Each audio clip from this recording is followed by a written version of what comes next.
Ready? Yep. It's been 84 years.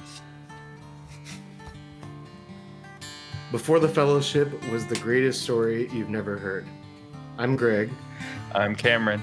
And I'm Dan. Join us as we read and react to the Silmarillion by J.R.R. Tolkien. Last time we began Akalabeth, the downfall of Númenor. Following the War of Wrath, many elves from Beleriand came to dwell on the Isle of Eressëa. Ose and Aule built a land for men between the Hitherlands and Valinor, Númenor, or Westerness. The Dúnedain were a tall and strong people who lived long lives and knew not sickness. Their chief city was called Andúnie, and they were ruled for 400 years by Elros, son of Eärendil, who chose the fate of men. The Dúnedain became mighty in craft, especially seacraft. The Valar forbid them from sailing so far westward that they could no longer see Númenor, and the Númenorians obeyed. They traveled often eastward to Middle-earth and helped the men there, who were now feeble and broken. Yet they always returned to the west. Today we continue Akalabeth, beginning on page 263 of the second edition. Now this yearning grew ever greater with the years, and the Númenorians began to hunger for the undying city that they saw from afar, and the desire of everlasting life, to escape from death and the ending of delight, grew strong upon them. And ever as their power and glory grew greater, their unquiet increased. For though the Valar had rewarded the Dúnedain with long life, they could not take from them the weariness of the world that comes at last. And they died, even their kings of the seed of Eärendil, and the span of their lives was brief in the eyes of the Eldar. Thus it was that a shadow fell upon them, in which maybe the will of Morgoth was at work that still moved in the world. And the Númenorians began to murmur, at first in their hearts, and then in open words, against the doom of men, and most of all, against the ban which forbade them to sail into the west. And they said among themselves, why do the lords of the west sit there in peace unending, while we must die, and go we know not whither, leaving our home and all that we have made? And the Eldar die not. For even those that rebelled against the lords. And since we have mastered all seas and no water is so wild or so wide that our ships cannot overcome it, why should we not go to Avalone and greet there our friends? And some there were who said, why should we not go even to Aman and taste there, were it but for a day, the bliss of the powers? Have we not become mighty among the people of Arda? The Eldar reported these words to the Valar, and Manwë was grieved, seeing a cloud gather on the noontide of Númenor. And he sent messengers to the Dúnedain, who spoke earnestly to the king, and to all who would listen concerning the fate and fashion of the world. The doom of the world, they said, one alone can change who made it. And were you so to voyage that escaping all deceits and snares, you came indeed to Aman, the blessed realm, little would it profit you. For it is not the land of Manwë that makes its people deathless, but the deathless that dwell therein have hallowed the land. And there you would but wither and grow weary the sooner, as moths in a light too strong and too steadfast. But the king said, "And does not Eärendil, my forefather, live? Or is he not in the land of Aman?" To which they answered, "You know that he has a fate apart, and was adjudged to the firstborn who die not. Yet this also is his doom, that he can never return again to mortal lands. Whereas you and your people are not of the firstborn, but are mortal men as Ilúvatar made you. Yet it seems that you desire now to have the good of both kindreds, to sail to Valinor when you will, and to return when you please to your homes. This cannot be, nor can the Valar take away the gifts of Ilúvatar.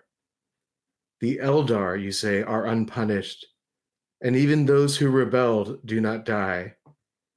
Yet that is to them neither reward nor punishment, but the fulfillment of their being. They cannot escape, and are bound to this world, never to leave it so long as it lasts. For its life is theirs, and you are punished for the rebellion of men, you say, in which you had your small part, and so it is that you die. But that was not at first appointed for a punishment. Thus you escape and leave the world, and are not bound to it in hope or in weariness. Which of us, therefore, should envy the others?" And the Númenorians answered, "Why should we not envy the Valar, or even the least of the Deathless? For of us is required a blind trust and a hope without assurance, knowing not what lies before us in a little while. And yet we also love the earth and would not lose it." Then the messenger said, "Indeed, the mind of Ilúvatar concerning you is not known to the Valar, and he has not revealed all things that are to come.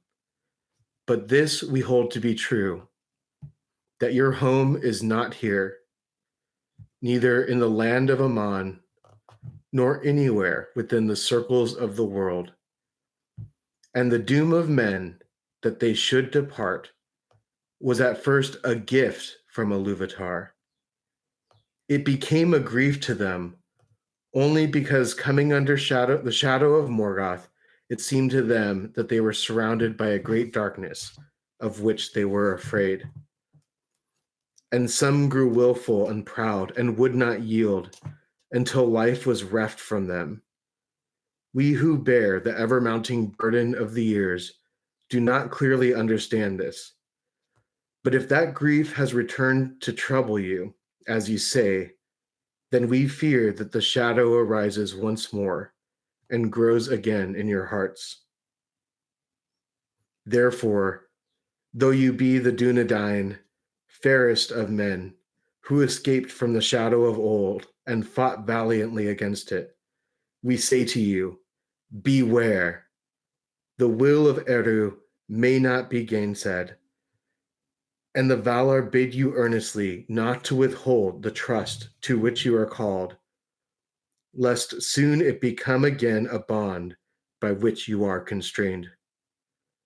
Hope rather that in the end, even the least of your desires shall have fruit. The love of Arda was set in your hearts by Ilúvatar, and he does not plant to no purpose.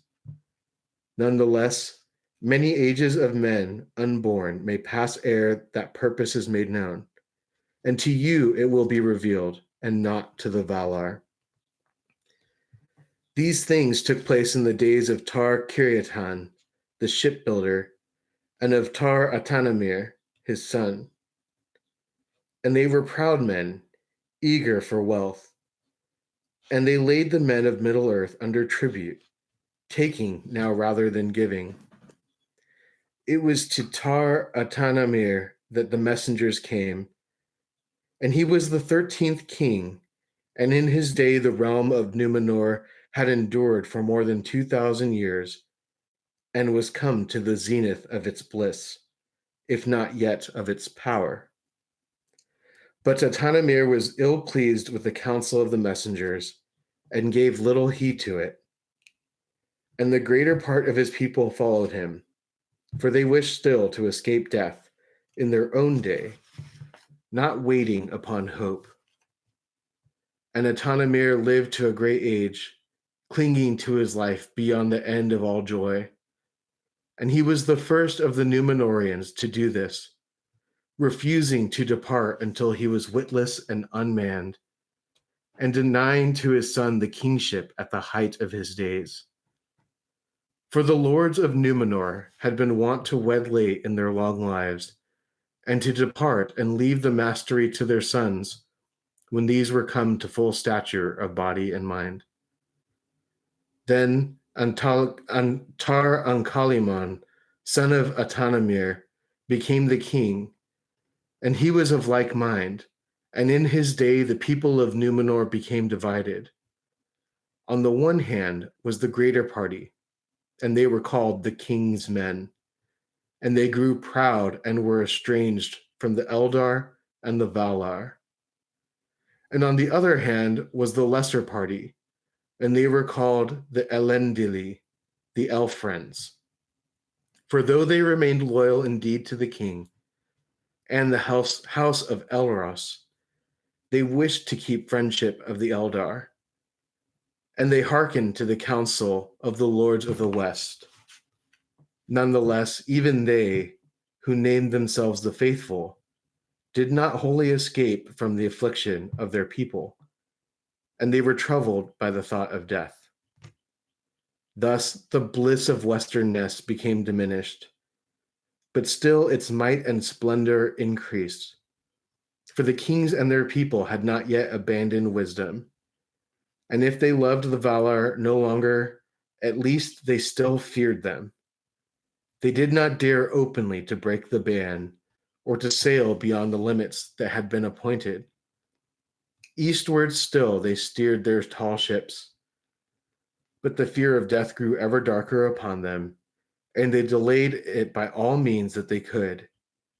And they began to build great houses for their dead, while their wise men labored unceasingly to discover if they might the secret of recalling life, or at the least of prolonging of men's days.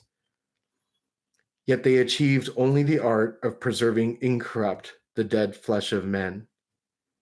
And they filled all the land with silent tombs, in which the thought of death was enshrined in the darkness.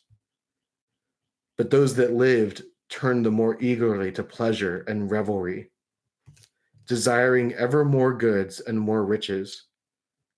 And after the days of Tar-Ancalimon, the offering of the first fruits to Ero was neglected, and men went seldom any more to the hallow upon the heights of Meneltamra in the midst of the land. Thus it came to pass in that time that the Númenorians first made great settlements upon the west shores of the ancient lands, for their own land seemed to them shrunken, and they had no rest or content therein. And they desired now wealth and dominion in Middle Earth, since the West was denied. Great harbors and strong towers they made, and there many of them took up their abode. But they appeared now rather as lords and masters, and gatherers of tribute, than as helpers and teachers. And the great ships of the Númenorians were borne east on the winds, and returned ever laden. And the power and majesty of their kings was increased, and they drank, and they feasted, and they clad themselves in silver and gold. In all this the elf friends had small part. They alone came now ever to the north and the land of Gil-galad, keeping their friendship with the elves and lending them aid against Sauron. And their haven was Pelargir, above the mouth of Anduin the Great. But the king's men sailed far to the south, and the lordships and strongholds that they made have left many rumors in the legends of men. In summary, The men of Númenor begin to question the ban that prevents them from sailing into the west. When Manwë hears of this, he sends messengers who explain that death is not a punishment, but rather a gift from Ilúvatar. The darkness they experience suggests that Morgoth's influence persists among the Númenorians. King Tar-Atanamir is displeased with the counsel of the messengers. Under the rule of his son, Ancalimon, two factions of men develop. The king's men, who are proud and become estranged from the Valar and the Eldar, and the Elendili, the elf friends, who remained loyal to the king and House of Elros, but also wish to keep friendship with the Eldar and Valar. Although they continue to fear the Valar and do not break the ban, many Númenorians become obsessed with death and live lives of revelry and forsake the offering of the first fruits of Eru Ilúvatar. The Númenorians begin to spread into the west of Middle-earth as lords and masters. The Elendili preserve a connection with Gil-galad. This is super interesting. This is definitely, relevant to some of the discussions we've had in the past about the nature of death and the difference between elves and men. And I kind of like that this was really dialogue heavy with the messengers and the Númenorians to kind of capture how they perceive the world and all of that kind of stuff. Is just I think to me, the thing that stands out is the men experience this weariness in their lives, and they feel that they're cheated out of something. Like they believe that they're owed something by the good work that they've done in their life. And then when they just die and have to leave it all behind, that's this utter disappointment. But it's so interesting, this whole bit where the messengers explain that it's not a punishment as the men perceive, it's just the nature. And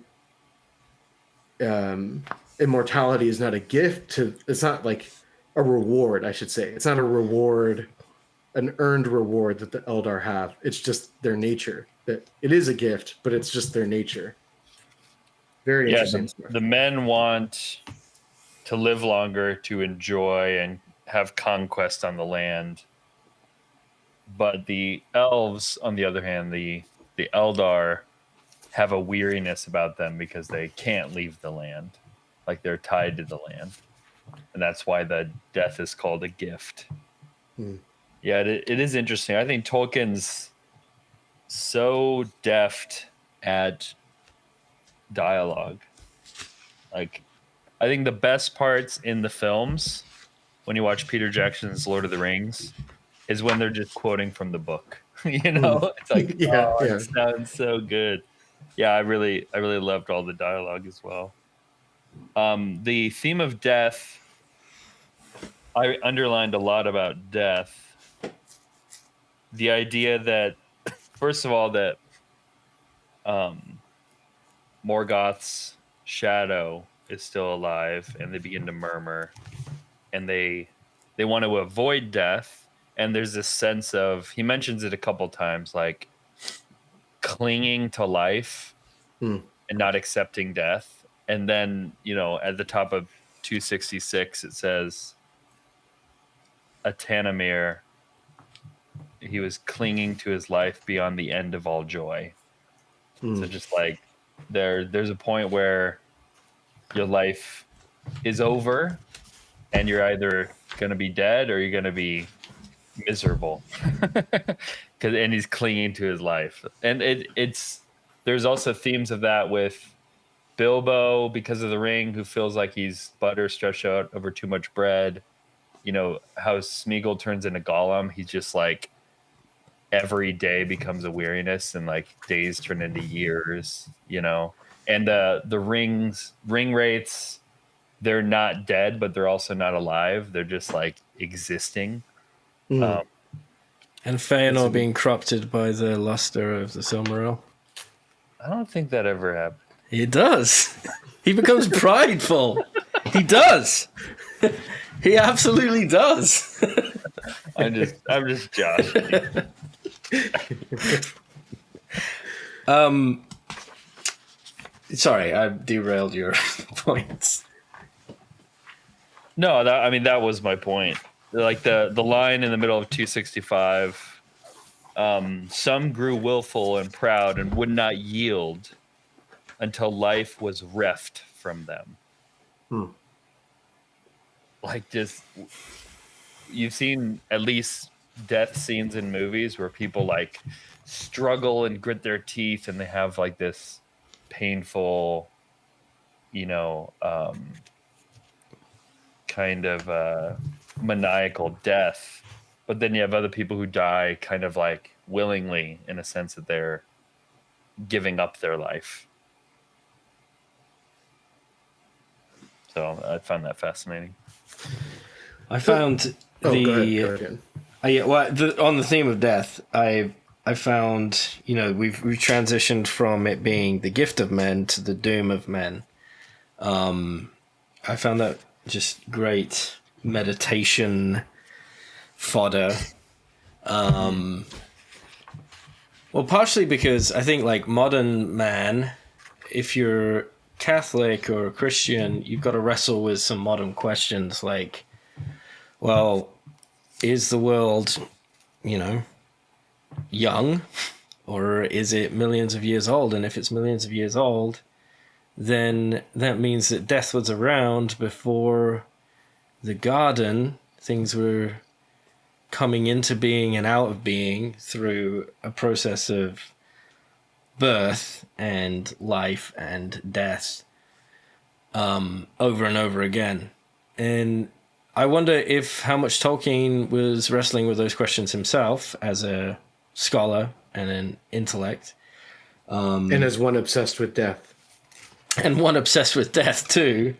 And this is the kind of like regurgitation of just that his meditation on it, where, perceiving that potentially, and C.S. Lewis explores this in his books too, but how death pre-fall was not like appropriately thought of as a dying, but rather of a natural mode, a natural thing that is given, a gift. And only until the sting of our Morgoth, Satan, was there to kind of put bitterness in it, did we have this sort of painful association with that process. I mean, I wonder if he had wrestled with that. I wonder if this kind of entered into his mythos, and I think it's great meditation fodder. Yeah, definitely. I was gonna say, I think everything that you just said kind of reminds me of another topic that I think came up last time and a few times in the past, which is we don't really see much in the sense of religion in Arda. That we don't see like worship or sacrifice or anything like in Judeo-Christian religion, right? And it's interesting. I mean, we see prayer in a sense and the invocation of the Valar and stuff like that, but like this specifically mentions a kind of offering to Ilúvatar and this first fruits, right? This first fruit offering that the men begin to forsake. And the whole thing is kind of interesting to me because, I mean, a lot of what you said, I think, overlaps with this, but he's kind of describing the mystery of the like teleology of men and elves. Like, they don't understand what their end is or what their purpose is. Yeah. They can't comprehend how immortality or death can be gifts because they just both experience weariness. And it's not like the elves were any better at embracing this as a gift. Like, they went and just fought them, they went into Middle Earth for glory and death and things too.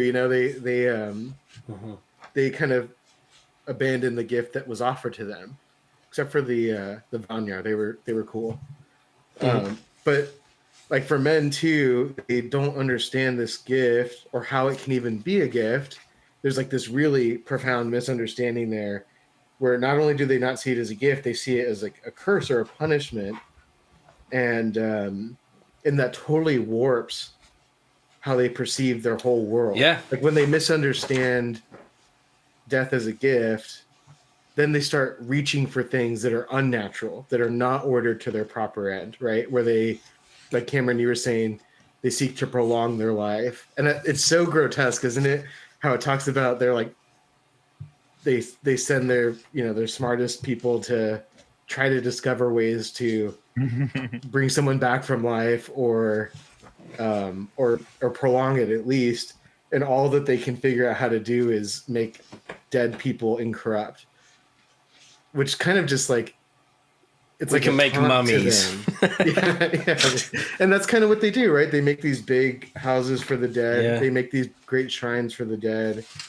And but it's kind of like they're being taunted by fate or like by Ilúvatar, in that the best they can do is have these dead people that look nice, which almost like highlights the reality of the death that's waiting for them.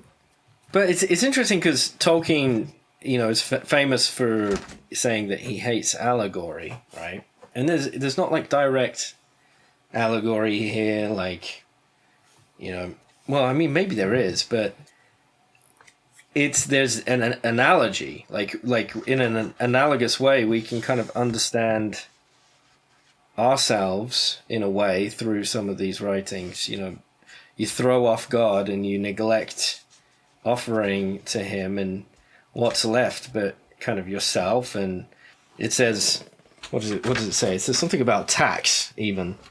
Where does it say that? Are you talking about the worship, stopping their worship? Yeah, so they stop their worship, but then it says, but they appeared now rather as lords and masters and gatherers of tribute. So it's like they just become so like focused on themselves and building essentially like a utopia. And that's kind of what we see today. Like by it, like looking in this, we can see a reflection of our modern day world where people are trying to cheat death in various different ways, like freaking, what's his name? Timothy Chalamet is like 30 years old, but he looks like he's 12, right? There's people unlocking like the secrets of youth and then like we live and then in... there's you who's looked like you're 38 since you were 12.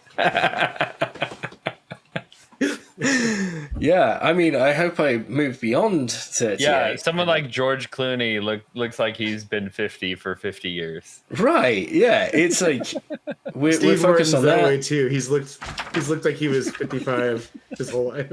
We've become utopian minded and just like, let's grab what we can now because it's going to be snatched from us. There's no hope. It says that. Yeah, you're right. I think that does kind of lead to this, because it's, just to be clear, what I'm understanding is the Númenorians are they're like lording themselves over the other men of Middle Earth who are weak and feeble. Mm-hmm. And these are like tall, strong, smart men who are like, this is like usury that's happening that is like the result of this just continual grasping for more and trying to hold on to what they do have. Yeah. Again, I want to encourage everybody who's listening, and even you guys, to pick up your copy of The Return of the King, and go back to Appendix A. It's the first appendix.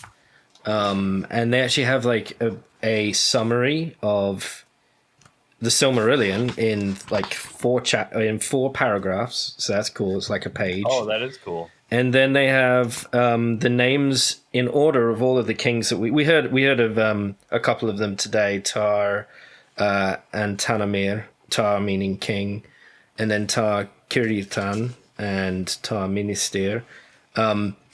You've got all of them laid out, and then you've got a brief summary of what they do as well. So, yeah, this is a really great resource. I'm just going to read one little bit and see what you guys... Did we see this play out yet? And that would be my question to you. It was Tar-Atanamir who first spoke openly against the ban and declared that the life of the Eldar was his by right. Thus the shadow deepened, and the thought of death darkened the hearts of people. Then the Númenorians became divided. On the one hand, there were kings and those who followed them, and were estranged from the Eldar and the Valar. On the other, there were few who called themselves the Faithful. They lived mostly in the west of the land. We've seen most of that play out, Yeah, right? I think so. But we haven't seen the Faithful yet, right? Well, we hear them. I think that's the Elendili, the elf friends. And it kind of describes them as those who, although they remain loyal to the king, they wish to maintain their friendship with the Eldar, and they were obedient to the Valar. And I think that's super interesting that what you just read, they're mainly located on the western shore of Númenor, which is very significant that they want to still be like in the eyesight of the Valar. You know, they want to. They're not trying to hide. They want to have that connection with them still. Right. They still have the Song of the Sea in their heart, I think is what it's saying. Love that. Yeah. Yeah, I think that's important. That's an important point. I think, as I recall, like in the Rings of Power show, that's kind of one of the main, like those are the factions in Númenor. Those exist in that story, right? There's the Kingsmen and the Faithful. So interesting to see. I don't know if I'll ever watch that again. I was gonna say I need to watch that again, but then I didn't say that. Yeah. Anyway. So just talking of those shows, there's obviously the announcement of The Hunt for Gollum, the new film that's being added to the corpus, which is going to be directed by Andy Serkis. That's right. And who obviously played Gollum, and it was being produced by Peter Jackson. I have not heard about this. You've not heard about this? No. Dude, okay, where have you been? When I Googled it, I spelled Gollum wrong. Yeah. Oh my gosh, this is awesome. Yeah, so what's interesting about it is, well, there's a few things. One, there's talk of Viggo returning, right? Whoa. And they could maybe do The Irishman on him, you know, make him actually look younger. Yeah. Well, they would have to. Yeah, they would have to. He looks like he's been 38 for 50 years. So, the other interesting thing is that there is a fan-made film that was released in 2009 called The Hunt for Gollum, which they're obviously taking the name of that, and it is a very faithful to the book film, and it's really well done for a fan film. It's about 40 minutes long. You can watch it on YouTube. Probably do it before, you know, Warner Brothers says, actually, we want the rights to that completely. But it's very, very good. And what's interesting is you get a peek into the world, like the state of Arda, in a sense, in the Third Age, ? Third Age, right? There isn't a fourth age. Fourth age is at the end of Lord of the Rings. But you see the kind of you get a taste for the dark background to the world.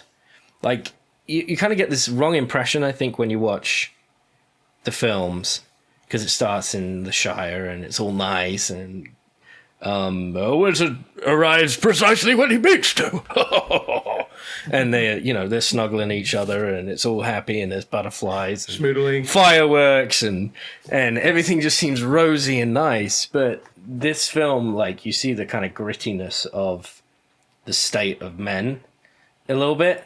So I really hope that they lean into that so they can just kind of open us up to, like, you know, these great cities have fallen, men are kind of scattered, there are prowling orcs and rumors of like a darkness that is awoken. I think it would be really a great opportunity to redeem the last few productions that have come out in this franchise or adjacent franchise. Could be. And related to what we're reading today. What's the time frame? for this? Or like, when does it take place? So it takes place when Gandalf sends Aragorn to go find Gollum and like interrogate him essentially. What does he know? So it's right at the beginning of Vigo would be awesome. The Fellowship.